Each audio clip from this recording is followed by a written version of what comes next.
Ma, ang galing ng tamod ko, ma. Diyan, patangkod dyan. Grabe. Anak, positive ulit si Mami. Pupunta na ko siya ulit ang linaw. Anak, hindi ba sagad ang pinagdaraw sa mga. Mami! Mami, buntis ka ba? Tony Fowler, buntis na matapos magtampo na hindi tinitira ni Tito Vince kamakailan.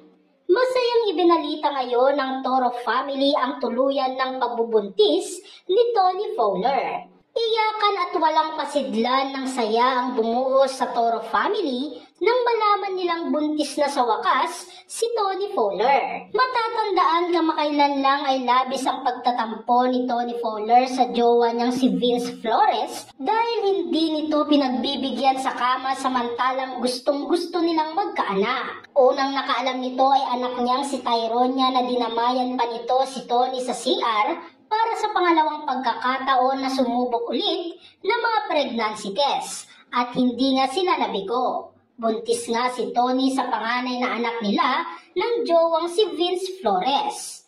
Hindi nga maawat ang iyakan ng mag-ina dahil sa wakas natupad na ang hiling ni Tyronia na maging ate at magkaroon ng kapatid at syempre para sa pangarap din ni Tony na magkaroon sila ng anak ni Tito Vince. Sa interview ni Tony, nakailang try kami. Ang tagal mag-sink in sa akin na buntis ako finally. Kasi after 12 years, mula noong nabuntis ako kay Tyronia, parang masaya ako na natatakot. Ganun ang pakiramdam ko. Anya pa ni Tony sa kanyang anak na si Tyronia, kasi anak, ito na, mabibigyan na kita ng hindi ka aalisan, hindi ka nila iiwan. Sagot naman ni Tyronia, masaya lang ako mami. Ang early ng gift sa akin ni Lord. March 26 birthday ko, mami. Ang gusto kong regalo, gusto kong makita mga kapatid ko. Pero ngayon, mami, sobrang saya ko po. Sunod rin nitong ipinaalam sa kasama nitong si Papi Galang at masunod ay sa kakatapos lang na magpailong na si Paye Galang. At sumunod sa iba pang miyembro ng Toro family, kasama na rito ang kapatid niyang si Marie Fowler. Ang pinakahuling nakaalam ay ang kanyang jowa na si Vince Flores na may pa-challenge muna si Tony bago i-surprise ang partner. Narito nga ang ilang video clip. Hindi nga. Dati ka na ulit.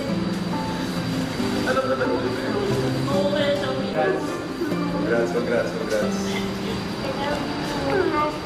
Kitang-kita nga sa mata ni Vince Flores ang luha dahil sa sayang nararamdaman nito.